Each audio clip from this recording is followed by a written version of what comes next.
자리에 앞지하고 계신 분들에게 우리 인사하시겠습니다. 예수님이 생명 되십니다. 예수 믿고 구원 받으십시오. 할렐루야. 참 감사한 것은 우리 장미숙 집사님이 돌아가셨지만, 소천하셨지만, 그 아들, 딸이 한 7, 8년 됐을까요? 그런데 꾸준히 그 이후에 저희 교회를 찾아서 이렇게 참석을 하고, 거리도 먼데 이렇게 어머니의 흔적이 있는 곳, 어머니가 앉았던 곳, 그리고 어머니의 숨결이 있는 그런 헌신이 있는 곳에 함께 예배 드릴 수 있는 자녀들 이렇게 오신 것에 대해서 너무나 감사하고, 목사로서는 이런 모습들을 바라볼 때 얼마나 행복하고 기특하고 감사하고 고마운지. 한 세대는 가지만 또 한 세대는 이어서 올라갑니다. 그리고 또 그 세대도 갈 거예요. 주님 나라로. 그리고 우리의 자녀들과 후손들이 우리 교회를 물려받아서 열방과 민족에 하나님의 복음을 증거하고 생명 살리는 생명사역을 하게 될 겁니다. 그래서 주의 교회는요, 망하지 않습니다. 망하는 것처럼 보이는 거예요. 그러나 하나님의 교회는 그 생명력이 하나님의 손에 있기 때문에 예수님 재림하시기 전까지 땅끝까지 복음이 증거될 것이고, 주의 교회는 진리 안에서 승리하는 줄로 믿으시길 바랍니다. 사망과 죽음과 무력과 권력으로 핍박한다 할지라도 하나님의 교회는 없어지지 않습니다. 하나님의 교회는 반드시 일어납니다. 주께서 사람을 일으키시고 또 자녀들을 일으키셔서 하나님의 나라가 세상 끝날까지 이어져 갈 수 있도록 하나님은 우리에게 약속하셨습니다. 세상 끝날까지 내가 너희와 함께 하시리라. 앞뒤좌우 계신 분들에게 이렇게 인사하겠습니다. 주님이 당신과 끝까지 함께 하십니다. 시작. 할렐루야. 오늘 질문부터 드려야 할 것 같습니다. 오늘 젊은 부자에 대한 이야기입니다. 예수님을 찾아온 젊은 부자. 돈도 많았고, 그리고 예수님이 말씀하신 대로 십계명을 잘 지켰으니까 그는 어려서부터 신앙교육을 철저히 받은 사람이다. 율법 교육, 미시나 교육을 받았던 엘리트 집안에 태어난 돈 많은 청년. 이 청년이 고민을 안고 예수님을 찾아왔습니다. 찾아와서 묻습니다. 내가 무엇을 하여야 영생을 얻을 수 있습니까? 선생님, 대답해 주세요. 가르쳐 주세요. 구체적으로 제가 뭘 해야 되지요? 그런데 예수님께서 구체적으로 말씀하셨습니다. 간음하지 말라, 살인하지 말라, 부터 거짓 증거하지 말라, 이웃을 사랑하라. 무슨 이야기입니까? 내 이웃을 사랑하라는 말씀이죠. 거기에 대해서 이 청년은 내가 다 지켰습니다. 그런데 혹시 또 부족한 것이 있습니까? 라고 물었습니다. 그러자 너가 정말로 온전하기를 원한다면 너의 재산을 다 팔아서 가난한 자들에게 나눠주고 너는 나를 따르라. 그러면 하늘에서 보화가 너에게 있으리라. 주님이 이렇게 말씀하셨습니다. 그런데 이 대답을 듣고 이 청년은 깊은 근심 속에, 고민 속에, 오히려 고민을 덜 넣었다가 예수님 말씀을 듣고 근심과 고민에 더 덧붙여서 돌아갔습니다. 질문입니다. 이 청년 구원받았을까요? 영생 얻었을까요?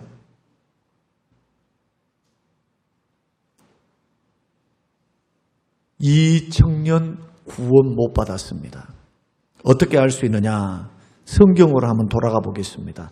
자, 19장. 자, 마태복음 19장 23절 같이 한번 읽겠습니다. 시작. 예수께서 제자들에게 이르시되 내가 진실로 너희에게 이르노니 부자는 천국에 들어가기가 어려우니라. 다시 너희에게 말하노니 낙타가 바늘귀로 들어가는 것이 부자가 하나님의 나라에 들어가는 것보다 쉬우니라 하시니. 이 말씀을 의지한다면 확률적으로 보면 이 사람은 구원 못 받은 겁니다. 하나님보다도 의지하고 하나님보다도 더 사랑하는 것이 그의 마음속에 있었습니다. 돈이 주는 든든함, 돈이 주는 즐거움, 돈이 주는 문제 해결, 돈이 주는 행복, 이것을 하나님의 가치보다도 영생의 가치보다도 더 크게 가지고 있었습니다. 조금만 생각해 보면 사람이 천하를 얻고도 자기 목숨을 잃으면 도대체 무슨 유익이 있겠는가? 예수님의 이 말씀만 기억을 했어도, 그렇지, 내 목숨을 잃어버린다면 내가 천하를 얻는 게 무슨 소용이 있을까? 만약에 이 부분에 대한 깊은 영적인 고민이 있었다면 돈 때문에 영생과 맞바꾸는 어리석은 짓은 안 했을 겁니다. 그러나 이 청년은 영생보다도 미래에 들어갈 영생, 미래에 있을 상급, 하나님과 영원토록 사는 영생 복락의 나라에 대한 소망보다도 당장 자기가 즐기고 있고 쥐고 있고 가지고 있고 누릴 수 있는 혜택에 온 집중, 마음을 온통 거기에 두고 있는 어리석은 인생을 우리가 보게 됩니다. 그래서 그는 너는 너 재산 다 팔고 가난한 자들에게 나눠주고 너는 나를 따르라, 나를 따르라 하셨는데 따르지 않고 자기 길로 걸어갔습니다. 여러분, 영생을 생각하면서 믿음과 구원의 문제에 대해서 심각하게 고민하지 않고 일상생활로 돌아가 버린 어리석은 사람의 모습에서 우리는 몇 가지 교훈을 받는데, 이 세상을 사랑하는 사람 돈도 있습니다. 재벌입니다. 나는 건강도 있습니다. 평안합니다. 이렇게 보이는 사람들에게 고민이 있을까요? 없을까요? 고민이 있습니다. 오히려 재벌일수록, 돈 많은 사람일수록 돈 버는 재미, 또 돈 돌려막기 하는 거, 또 확장시켜야 되는 거, 또 사업이라고 하는 게 쉬운 게 아니에요. 거기서 오는 스트레스, 부담감, 이것 때문에 제명에 못 사는 사람이 너무 많아요.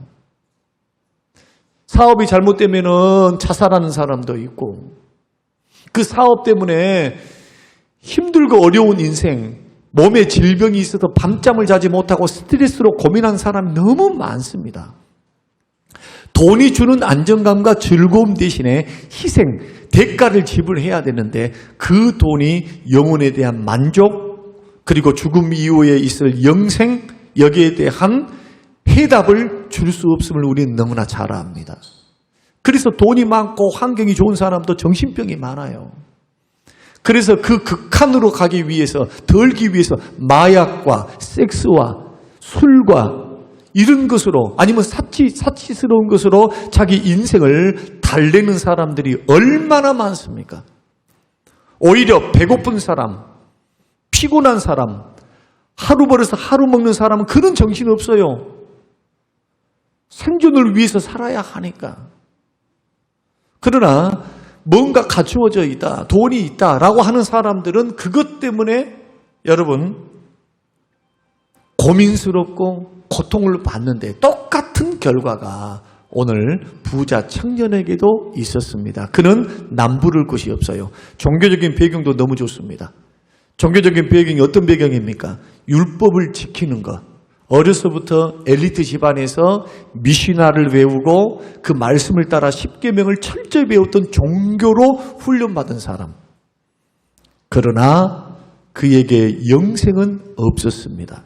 왜냐하면 형식적이거든요. 주님이 물었습니다. 이웃을 사랑하니? 영생을 얻기 위해서 이웃을 사랑했니? 살인하지 말라, 간음하지 말라, 거짓말하지 말라, 거짓 증거하지 말라, 이런 말씀 다 지켰니? 다 지켰다는 거예요. 그런데 예수님은 이 문제에 대해서 한번 거론하시죠. 부족한 거예요. 자기 의가 너무 강해. 정말 다 지켰을까요? 확실히 지켰을까요? 그 당시에 종교적인 방법으로는 지킨 게 맞아요. 왜? 살인 안 했거든. 간음 안 했거든. 거짓 증거 안 했거든. 그런데 10계명의 10번째 계명이 뭡니까? 행동으로 짓는 죄입니까? 마음으로 짓는 죄입니까? 10번째 계명이 마음으로 짓는 죄예요. 내 이웃의 물건이나 이웃의 아내를 탐내는 자는 죄 지은 겁니다. 무슨 죄? 탐욕의 죄. 예수님은 이것을 마태복음 5장, 6장, 7장에서 예수님이 해석해 주셨습니다. 옛 계명에 너희들이 살인하지 말라고 너희들이 들었으나 나는 너에게 말한다.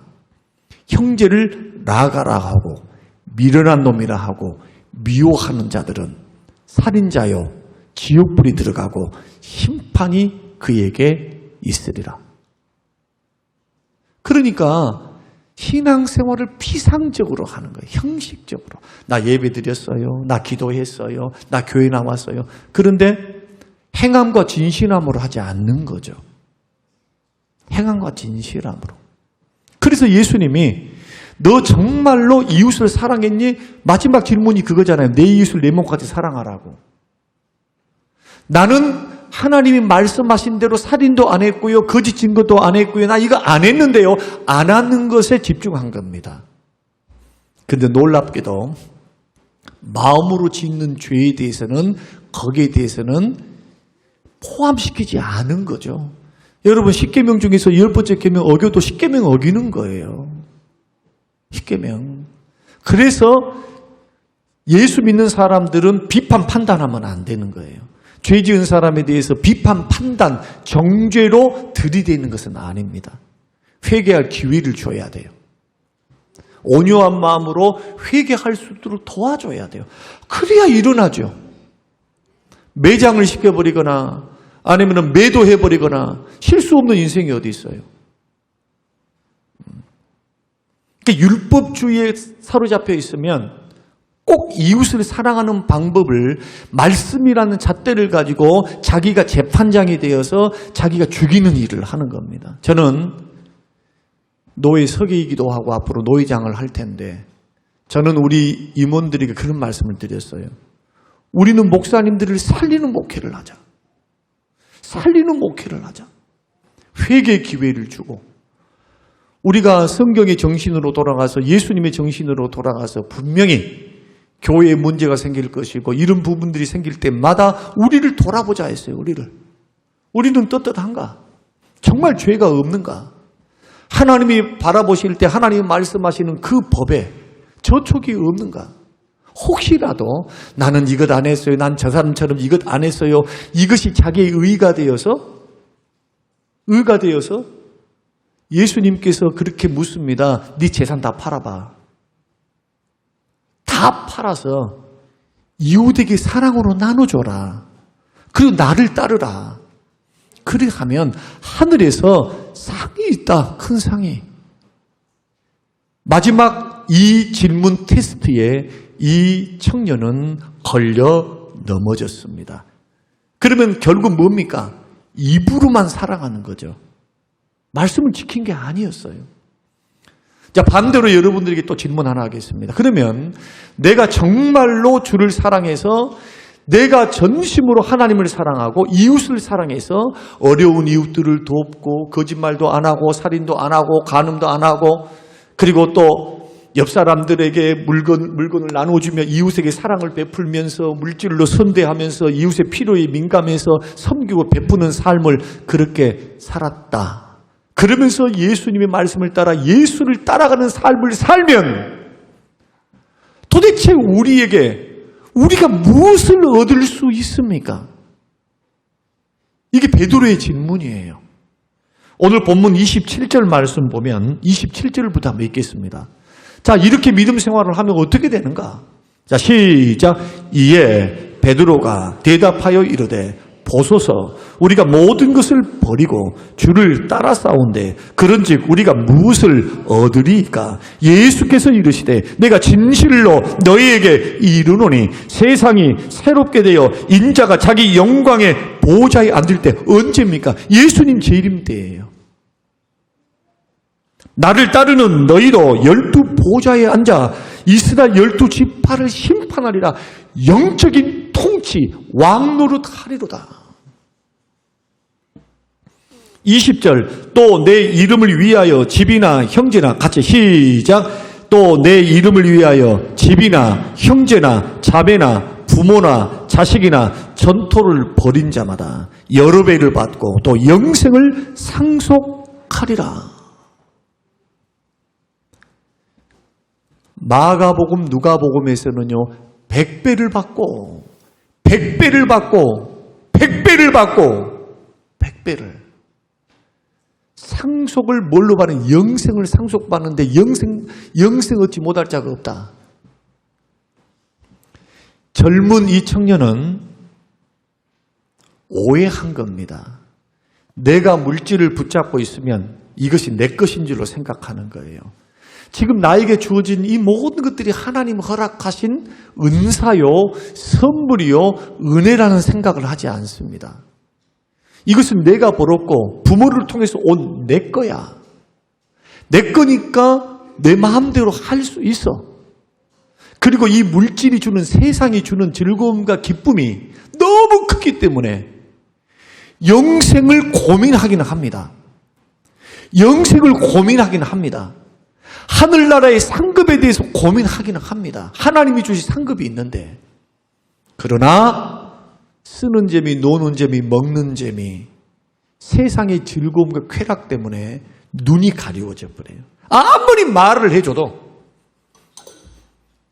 지금 누리고 있는 혜택이 천국 같기 때문에 이 사람은 희생과 결단하지 않습니다.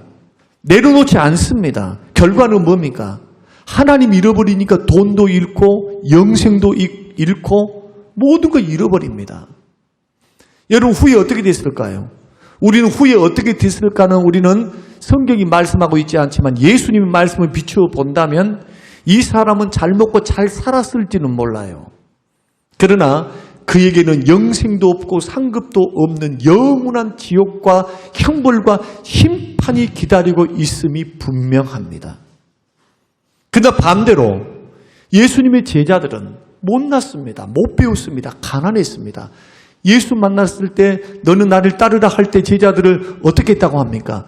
배와 그물을 버려두고 즉시 따라가니라.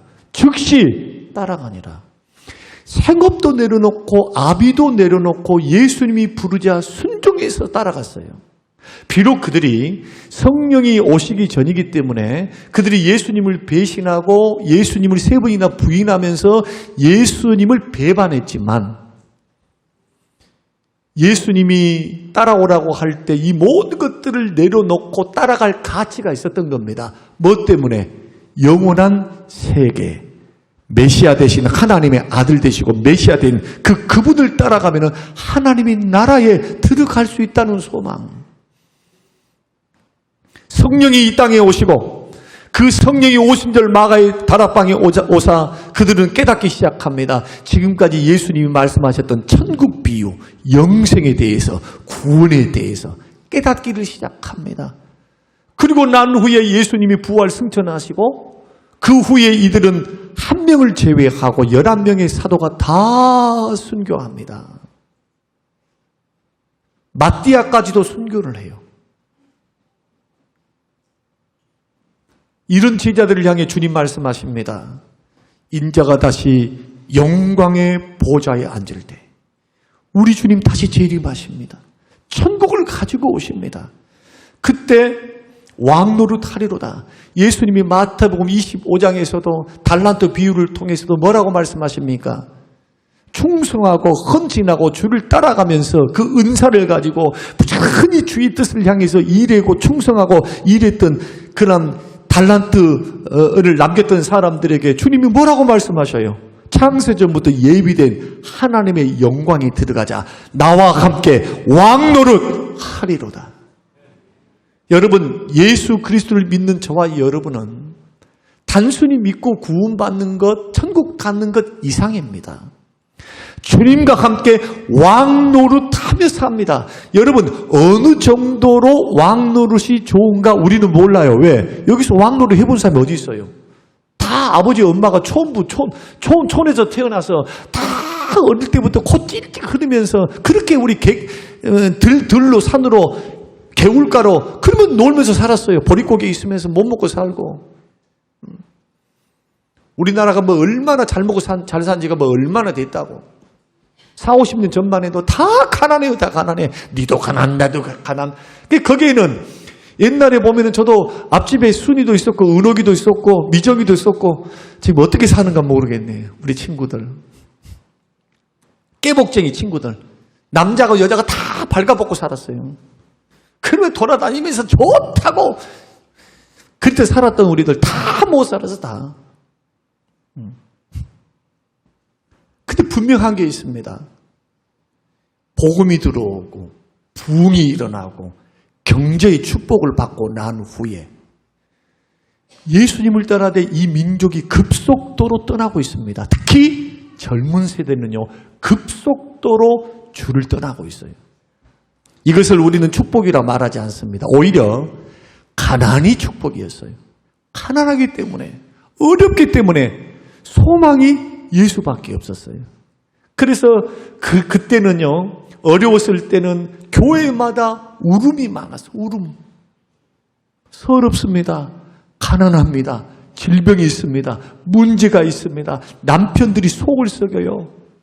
남편들이 술만 먹고 오면 두드러 패고, 술만 먹고 오면 큰 잔소리하고. 이게 별일이 아니요. 왜? 앞집도 그러고 옆집도 그러고.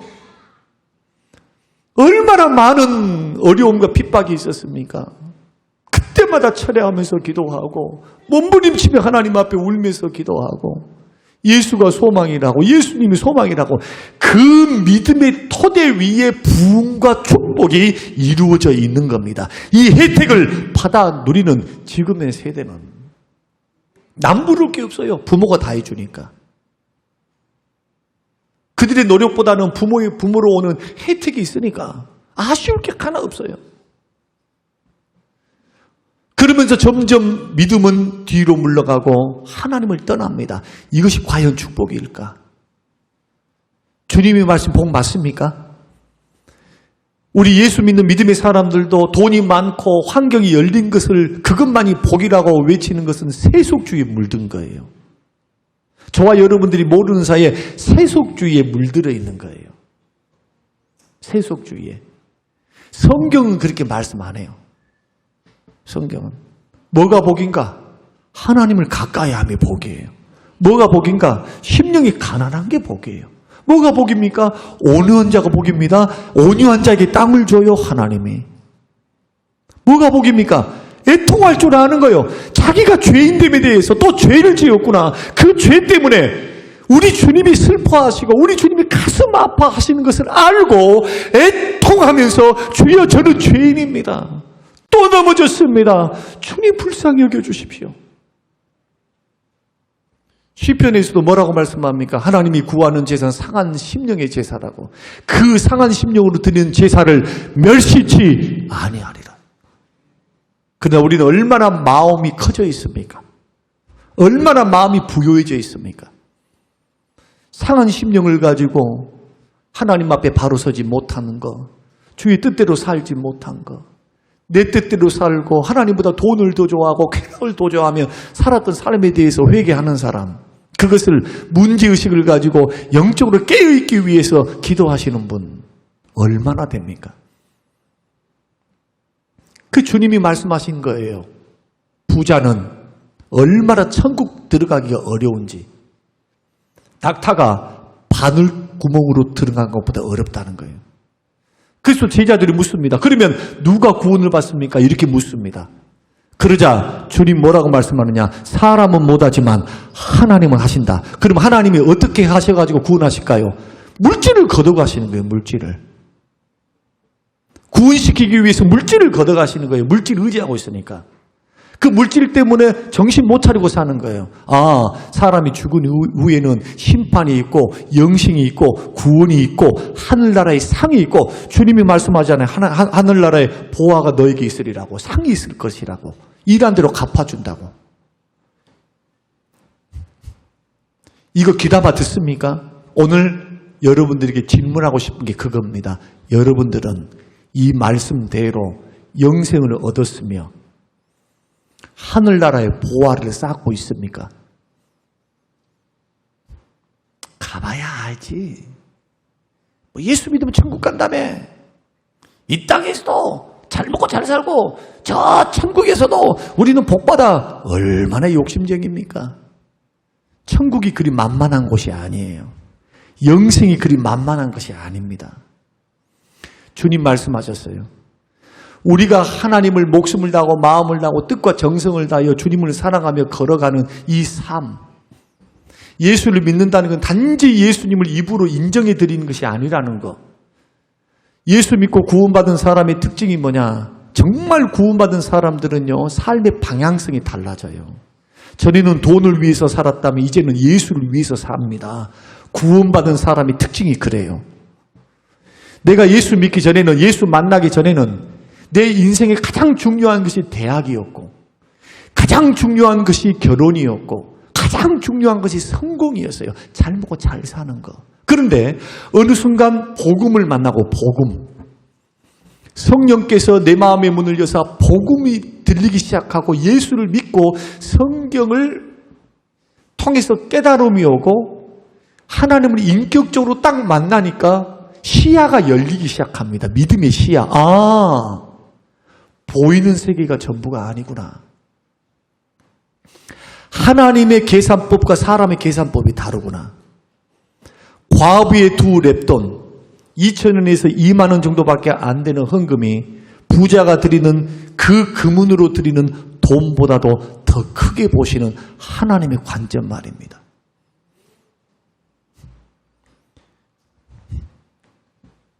그런 의미에서 우린 전도대회를 앞두고 돈 때문에 근심하며 돌아갔어요. 돈 때문에. 영생이 그 앞에 있고 하늘나라의 상급이 그 앞에 있는데 돈 버는 일이라면 언제나 믿음과 주님은 뒷전이에요. 두 번째. 혹시 그런 분이 계시다면 여러분의 인생을 저는 도전하고 싶습니다. 한번 인생 살아보십시오. 정말 내 인생이 내가 뜻하는 대로 내 자식들이 잘 커줄 것이며 내가 원하는 방향으로 내가 아이들을 복되게 할 수 있는 실력이 여러분들에게 있으면은 그대로 하십시오. 그러나 나는 내 자식들 성공, 건강, 출세, 손주들 앞으로 주어질 그 생사화복에 대해서 나는 능력이 없다.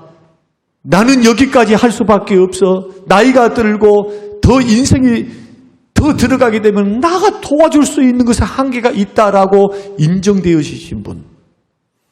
그리고 우리의 자녀들을 도울 수 있는 분, 생사화복을 주관하사 복 주시고 은혜를 천대까지 베푸실 수 있는 분이 하나님이라고 믿어진다면 여러분의 인생을 바꾸셔야 합니다. 인생을 바꾸셔야 돼요. 돈 잘 벌고 뭔가 잘 된 것만이 복이다. 아닙니다. 그 부스러기 은혜예요. 그것은. 진정한 복은 영생의 복이고 하늘나라의 복이에요. 믿으시기 바랍니다. 주님 말씀하시기를 썩을 양식을 위해서 일하지 말고 썩지 않을 양식을 위해서 일하라고 말씀하잖아요. 일한 대로 갚아주신다고 그러잖아요. 예수 믿는 사람들은 이런 시각이 열려야 합니다. 그래야 인생을 허탄하게 살지 않습니다. 허비하지 않습니다. 허비. 인생을 허비하지 않아요. 그냥 한평생 잘 먹고 잘 사고 편하게 살다가 죽었다. 이것이 우리 인생의 마지막의 소원입니까? 아닙니다. 사람이 한 번 죽는 것은 정한 이치요. 죽은 후에는 심판이 있어요. 하나님 앞에 계산 다 합니다. 저도 계산 다 해요. 여러분들 맡겨주셨거든. 영혼들을 맨날 며칠에 내가 너에게 맡겨주었다. 2016년 누구 개똥이가 말순이가 너희 교회에 왔지. 너 그 영혼 어떻게 관리하고 섬겼니? 주님 저에게 물으실 거예요. 주님 맡겨주셨으니까. 목자장이 맡겨주신 거죠. 우리 신앙생활 근심하려면 어떤 근심을 해야 되느냐? 하나님이 주신 근심을 하셔야 돼요. 하나님이 주시는 근심을 후회할 것이 없어요. 왜? 하나님은 무슨 근심 주십니까? 죄에 대해서 근심하게 해요. 죄에 대해서. 너 지금 이 죄에 회개하라. 답답하고 컬컬한 마음을 주셔서 하나님께 성령께서 내 마음에 부담감을 주실 때 우리 근심되죠. 사업이 안 되는 것 때문에 근심했던 내가 엎드려 기도하는데 성령께서는 뭘 보게 하십니까? 내 속에 있는 하나님보다 돈을 더 사랑하는 우상 숭배를 보게 하시는 그 하나님의 역사, 근심 말입니다. 내가 내 자식 때문에 슬퍼 울면서 자식 문제 때문에 고민하고 있을 때 하나님께서 죄인된 나를 위해서 아낌없이 하나밖에 없는 독생자 예수님을 십자가에 못 박혀 허리에 창을 박히시고 손과 발목에 못을 박히시며 머리에 가시면류관 쓰시며 죽게 하셨던 그 아버지의 사랑을, 아버지의 고통을 성령께서 느끼게 하시잖아. 느끼게. 이 돈 문제, 이 자식 문제로 나는 슬퍼하고 있을 때 내 아버지는 나를 위해서 아들을 죽이셨도다. 그 근심 때문에 일어서잖아요. 야, 내 슬픔에 비하면 우리 하나님이 당하신 그 아픔, 이 아픔을 형용할 수 없는 아픔이었겠구나. 누가 그런 아픔, 그 깨달음을 주십니까? 성령이 주셔요. 성령께서.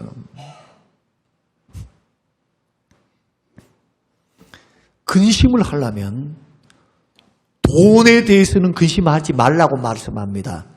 먹고 입고 쓰는 돈 문제, 쓰는 문제, 생존 문제는 먼저 그 나라와 그 일을 구하면 이 모든 건 너에게 더해 줄게.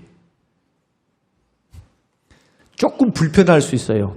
돈이 적으면 조금 사람들을 보기에 조금 행복하지 않아 보일 수 있어요.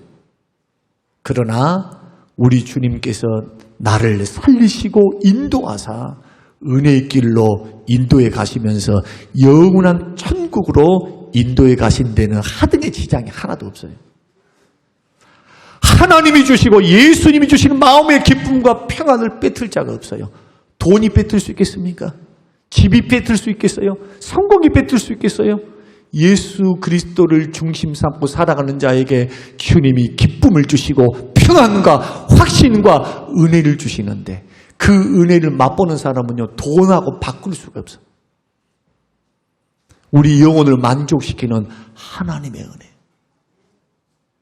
오늘 본문에 나오는 이 청년은 돈도 잃고 하나님도 잃고 영생도 잃고 모든 걸 잃어버렸어요.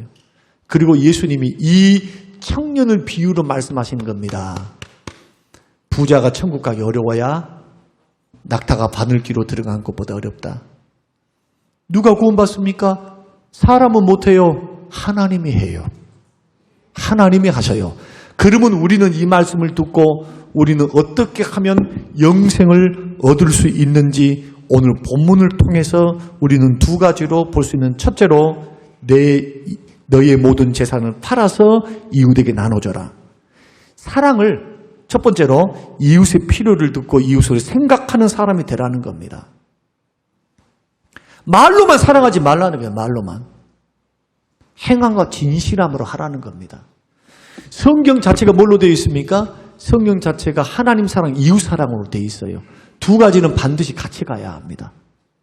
하나님을 사랑한다고 교회는 그냥 열심히 나와서 기도를 하고 막 금식 기도하고 막 기도를 7시간 하는데 말을 하는 거 보면은 사람들이 상처를 주면서 뭐 영적인 포악이 들어가지고 이 제대로 은혜를 받는 사람이 아니단 말이에요. 이게 오히려 더 겸손하게, 오히려 사랑하는 마음으로 존중하면서, 사랑하는 마음으로 고린도전서 13장에 나오는 그 사랑이 다 뭡니까? 행동으로 되어 있죠. 예의도 지킬 줄 알고 온유도 하고, 모든 것을 믿어주고 참고 견디고, 사랑 실천이네, 사랑 실천. 구원받은 내가 받은 은혜를 생각하면서 형제들에게 있는 것을 가지고 사랑하라는 거예요. 섬기라는 거예요. 물질로 섬기고, 전도할 때도 마찬가지. 입으로만 하면 안 돼요. 선물이 가야 돼. 돈 좀 쓰세요. 전도할 때. 오늘 오후에 이제 그 말씀 좀 드리겠습니다. 새벽 예배 때, 내일 새벽 예배 때 좀 전도 방법에 대해 말씀드리겠습니다만은, 구원 얻기를 원하면, 영생 얻기를 원하면 구원받은 자답게 사랑을 흘려보내시기를 주의 이름으로 축원합니다. 이게 마태복음 25장에서도 양과 염소를 가릴 때 기준점이 됐어요. 정말 구원받은 사람은 자기만 먹는 사람이 아니라 이거예요. 어려운 이웃들에 대해서 손을 벌려 자꾸 베풀고 섬기고 자꾸 주는 버릇을 해요. 자꾸. 목사인 저도 자꾸 주는 버릇을 하면, 저는 하나님 앞에 기도 제목이 뭐였냐? 주님, 받는 목회하지 말고 주는 목회하게 해주세요. 진짜 그 기도대로 해주셨어요, 하나님께서. 딱 개척 1년 반 한 교회에서 50만 원씩 다 받았어요. 내가 있던 교회, 11년 있던 교회에서 50만 원 딱 받고 그 1년만 딱 받았어요. 그 이후에는요, 받는 목회가 아니고 주는 목회만 했어요. 주는 목회. 지금도 그래요. 이 기도에 하나님은 응답해 주셨고, 받는 것보다 주는 것, 교회를 통해서, 개인을 통해서. 그런데 놀랍게도 하나님은 내가 섬기는 것보다 더 넘치도록 하나님이 부어주시는, 공급하시는 하나님을 제가 만났으니, 사랑하는 성도 여러분, 주님을 위해서, 이웃사랑을 위해서 말씀 순종으로 드리는 것은, 섬기는 것은 버릴 것이 하나도 없습니다. 구원받은 사람들의 마땅한 섬김이요 축복을 흘려보내는 통로인 줄로 믿으시길 바랍니다. 이번 기간이, 전도의 기간이 그런 기간이 되십시오. 두 번째는 그리스도 중심적인 생활로 돌아와야 합니다.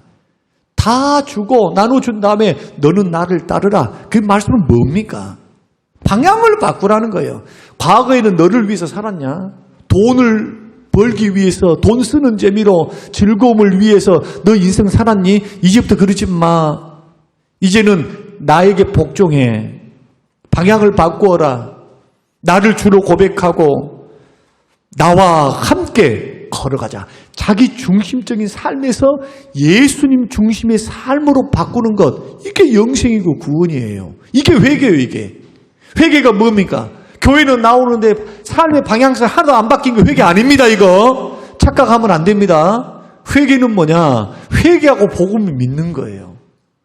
내가 나의 삶의 주인이 됐던 내가 이제는 예수님이 나의 삶의 주인이 되어서 예수님 말씀에 복종하면서 예수님과 함께 동행하며 걸어가는 것. 그 일환 중에 하나가 뭡니까? 예배, 기도, 전도, 사랑, 모임. 종교적인 하나의 프로그램이죠.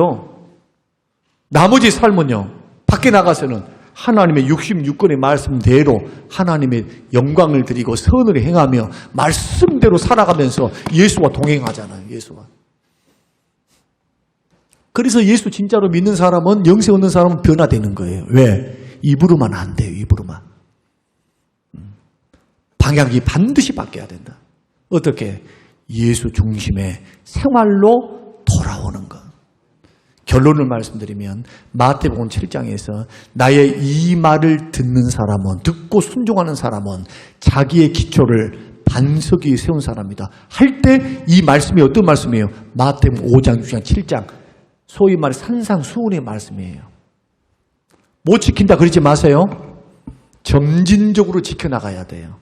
힘들고 어려워도 예수와 동행하는 삶이 말씀 순종하는 삶. 그래서 나를 사랑하는 자 어떤 사람이냐? 나의 계명을 가지고 지키는 자라야 나를 사랑하는 자니. 그리스도 중심으로 돌아와야 합니다. 그리고 끝까지 믿음 지켜야 돼요. 끝까지 견뎌야 돼요. 성령이 주시는 은혜로. 시험이 오고 고난이 와도 믿음에서 물러서면 안 됩니다.